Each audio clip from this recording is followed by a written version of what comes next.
Okay, habol na lang po. Ayan. Okay po. So, good morning, Seth and Stephen. Ayan. While waiting for them, let's start na. Let's start this discussion with a prayer. Let's go ahead and close our eyes.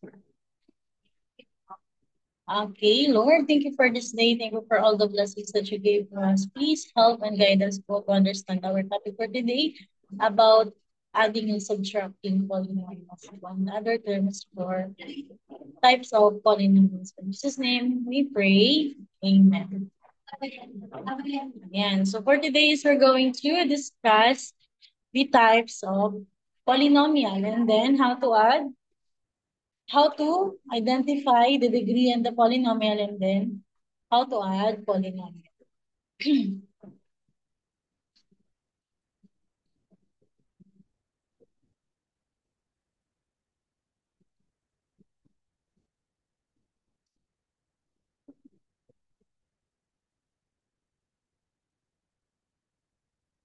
Okay, nakikita? Yes pa. Opo. Yes pa. Okay. Ay, nandiyan na si Giovanni. Wala pa si Andrea. Yan. So,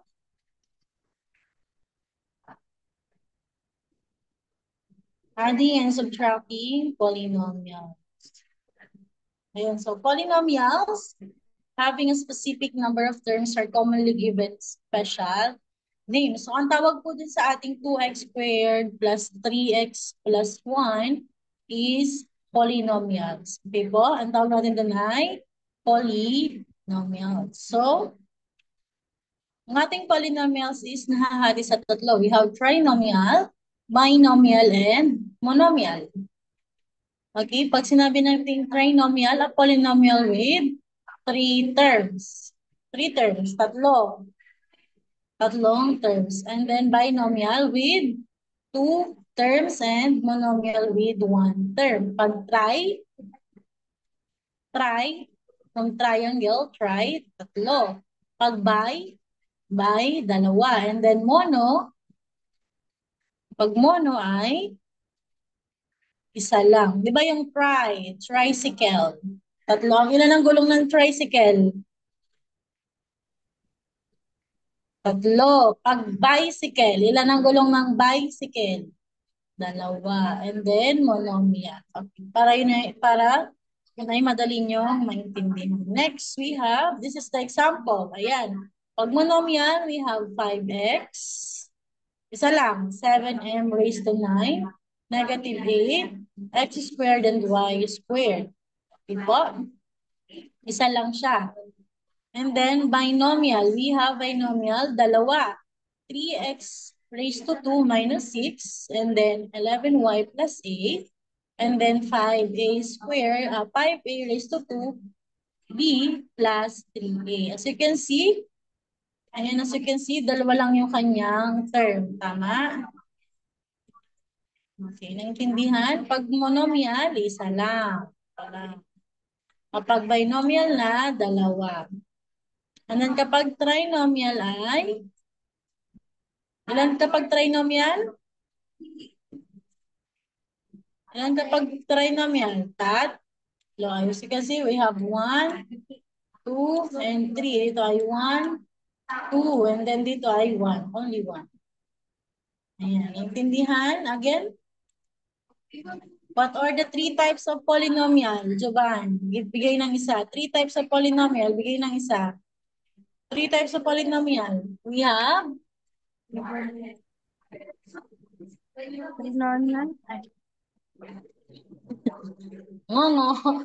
we have monomial. So nga, ilan ang term ng monomial? Ilan? Monomial, mono, isa. Okay, next, Stephen, what are the other one? Give another one. And number 2, Hmm? binomial 2, Binomial, okay. How many terms are there in binomial? Tep, how many terms are there in bi? Ito kasi. Bi. 2, 2. Very good. Oh, How about that? What is the last one? Trinomial. Okay, how many terms are there in trinomial? 3. 3. Ayan. So, that's the 3 types of polynomial. We have trinomial, binomial, and then monomial. So,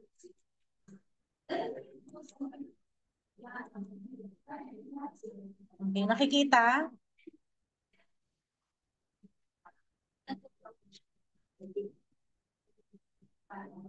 Okay, the degree of polynomial. So, ito naman yung paano tayo get ng degree of the polynomial. The degree of a non-zero term with only one variable is the exponent of the variable. The number 0 has no degree. So, paano ba natin ma-identify ang degree ng polynomial? Ayan. So, the degree of polynomial is the highest degree of any of its non-zero terms. So, dito sa pagkuha ng ating degree is you're going to look at the exponent on the variable. Okay po? Saan daw titingin? Sa exponent. Tapos, ang degree ay yung pinaka mataas, highest degree. As you can see this one.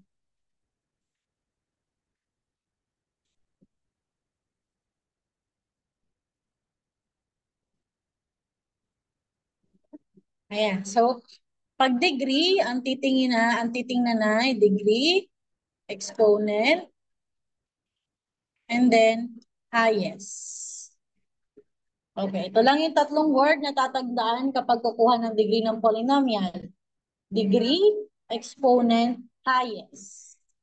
Degree, exponent, degree is equal to exponent, and then highest. For example,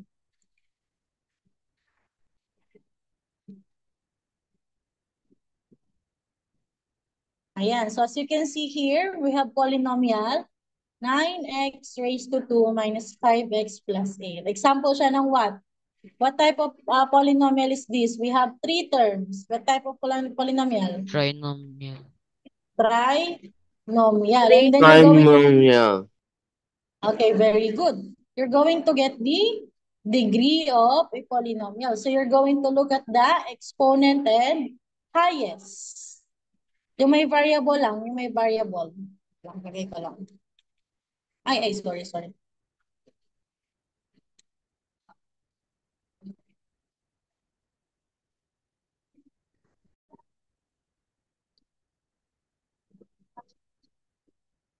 Ito pala. Variable, exponent, highest. Tatlo lang. Variable, exponent, and then highest.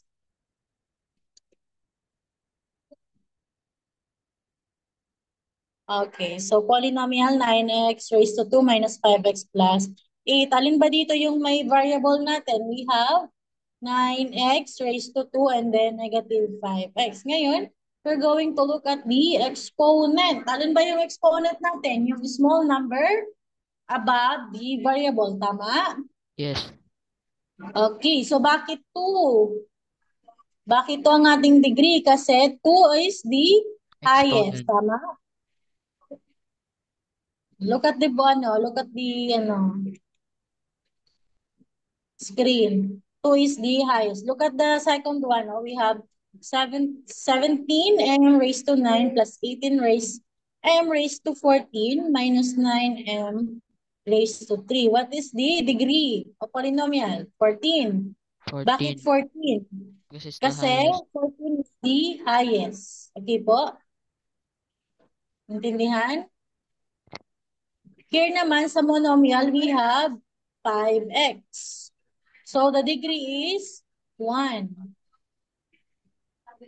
The degree is 1. Kasi di ba yung 5x, meron siyang raised to 1. Hindi na natin siya sinusulat. Okay. And then negative 2 is 0. Kasi wala naman siyang exponent. Okay po, pag walang exponent, 0. And then 5 is raised to 2. And then b raised to 5. Ayan, na kanyang degree ay 7. Bakit naging 7? Pinag-add nyo po yung nasa exponent ng nasa monomial. Kapag ganitong case lang, i-add yung degree. Okay po, pag magkasama sa isang term. Pag hindi sila magkasama sa isang term, huwag niyong ipag-add. Okay po, pag magkasama sa isang term, add. Next, we have the 13xy raised to 4 plus x raised to 3 and then y raised to 9 plus 7xy. Ang kanyang degree ay 12. As you can see, meron tayo sa isang term, meron tayong dalawang exponent, meaning meron silang, ano sila, ipag-add sila. Naintindihan po? Okay, let's have some example pa.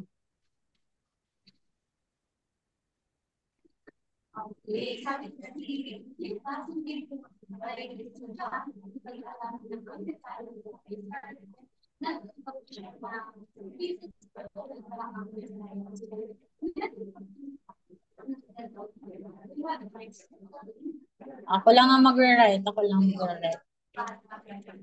Okay, for example, we have 3x raised to 5 minus 5x raised to 4. Okay. What is the degree here? What is the degree of polynomial here? Set. Ay, 5. Very good. How about this one? 9, 11. Okay, Juban, what is the degree of the Teacher, walang polynomial? ang kita. Po?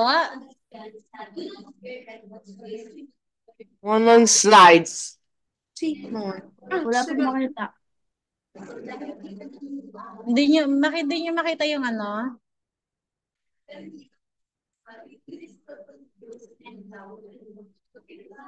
Hindi nyo makita yung screen? Nakikita. Set, nakikita ba, Set? Okay, Juban.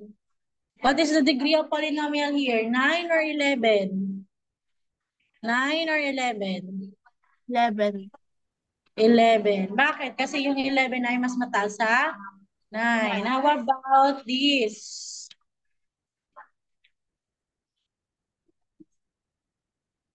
Okay, Tep. Tep, what is the degree of polynomial here, Tep? What is the highest? 16 or 13? 16.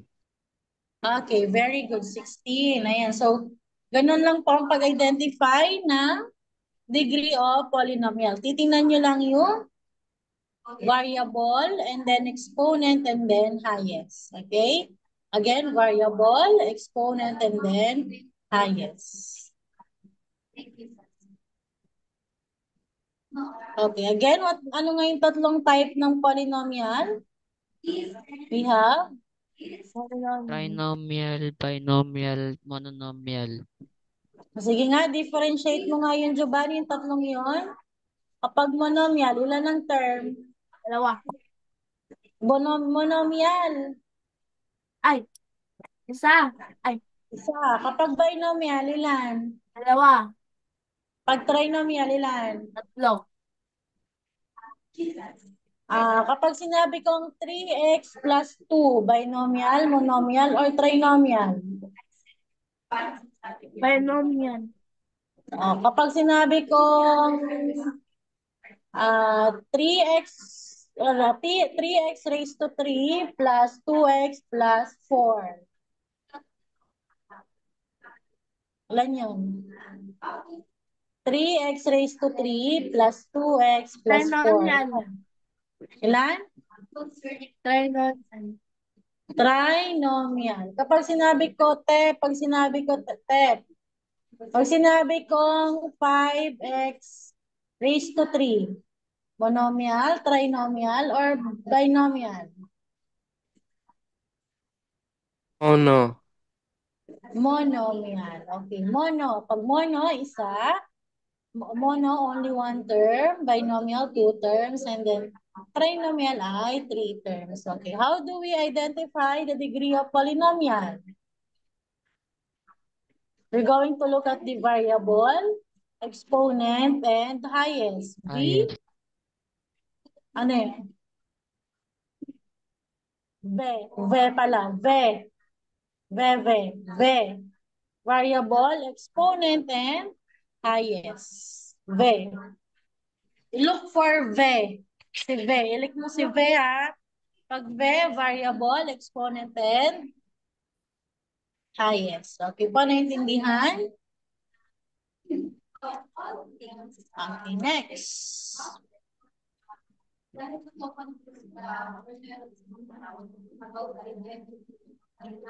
Okay, nakikita?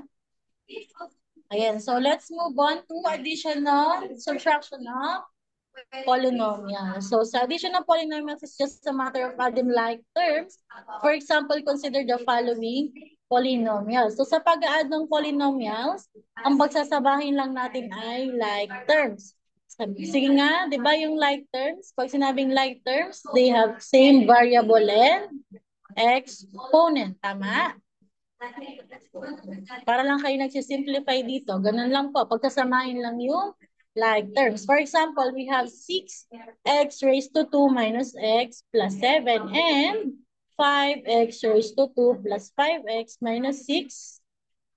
Ayan. What kind of polynomial is this?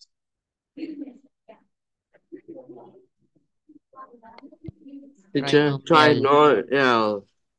Trinomial. Kasi meron siyang three terms. So, i-add lang natin. We can use the associative and commutative properties to arrange the terms. Ayan. So, here, pinagsama-sama lang natin yung magka-kaparehas. Diba? Ayan, ito yung ating 6x. Ito yung first trinomial and then second trinomial. And then this is our operation add. Ngayon, we're going to pagsamahan yung magkakaparehas. Ayan, yung may 6x squared. Ayan, yung may 2 raised to 2. And then yung mga magkaparehas and then the constant. Okay po? Combining like terms.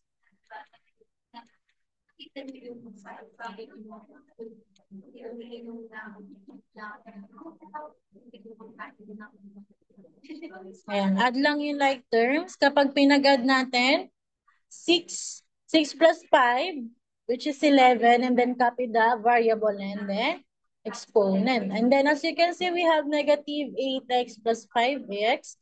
Different sign. Kapag different sign, ano ang gagawin natin kapag different sign? We're going to add or subtract. Subtract. Yes. So, subtract natin siya. And then, pag sinubtract, copy the sign of the biggest number. So, ang biggest number dito ay 8. So, kaya naging negative 3x. Okay po? Kung alin yung malaking number, kunwari, dito sa negative 8 and positive 5, bali ng mas malaki, 8 or 5? Diba? 8.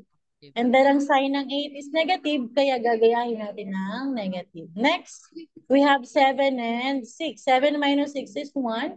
And then, our final answer here is 11x raised to 2 minus 3x plus 1. Ganyan lang kasimple. Pagsasamahin lang yung like terms. Katulad nung ginawa nyo ng last time. Ayan. So, this one, first case, we have 3x raised to 2 minus 3x plus 2 plus 2x squared.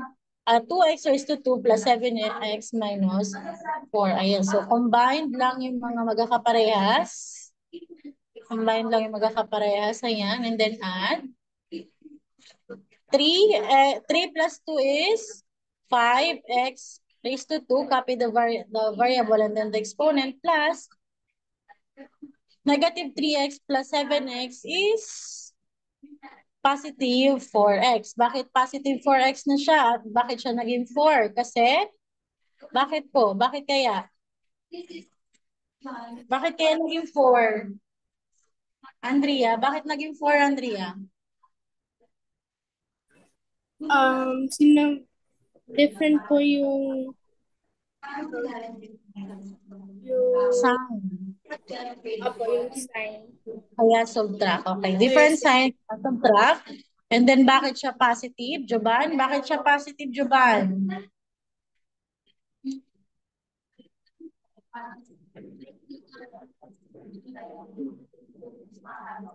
Kasi? Kasi ano daw? Set, bakit daw naging positive 4x yan? Copy the sign of the biggest number. Okay, copy the sign of the biggest number. The biggest number here is positive Positive 7. 7. So that's why this is positive 4x, and then 2 minus 4 is negative 2. Ganun lang. Pagsasamahin lang. So the final answer is 5x raised to 2 plus 4x minus 2. Next.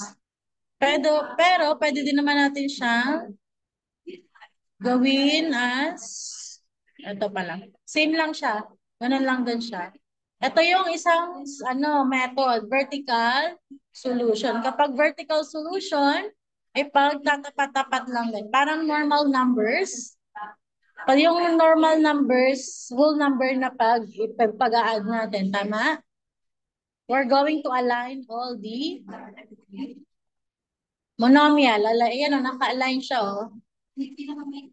Naka-align. Meron tatlo sa taas, then tatlo din dito sa baba. So, ayan o, same lang siya ng nakuhang sagot. Parang mas madali ito na i-align nyo lang siya and then, voila, sagot lang din. Pero plus to. Plus, positive 2 minus, plus negative 4 is negative 2. And then, same lang nito. Ayan din, same lang siya. Yung madami ang nasa taas and then nasa baba yung konti lang. Naintindihan po ba kung paano mag-add? Just add the like terms. Kapag hindi like terms, hindi naintindihan po?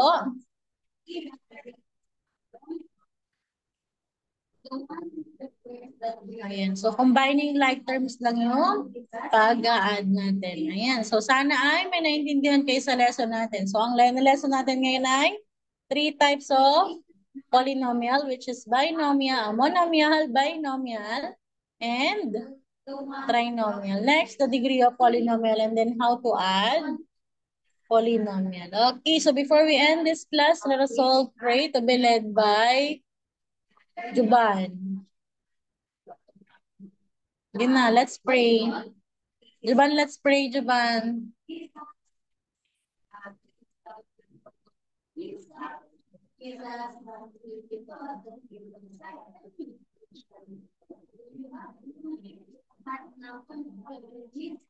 Tara na, let's pray.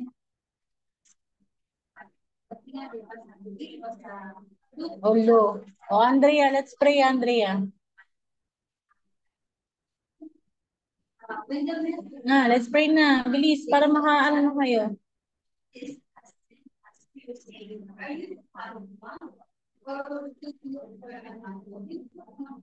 Go. Okay, let's go ahead and close our eyes. Lord, thank you for this day. Thank you for the knowledge that you gave to us so we can understand the topic for today. We hope po na alagaan niyo po kami ngayon at sa mga susunod na araw. In Jesus' name we pray. Amen. Okay, goodbye. Pasok sa ibang subject, ha?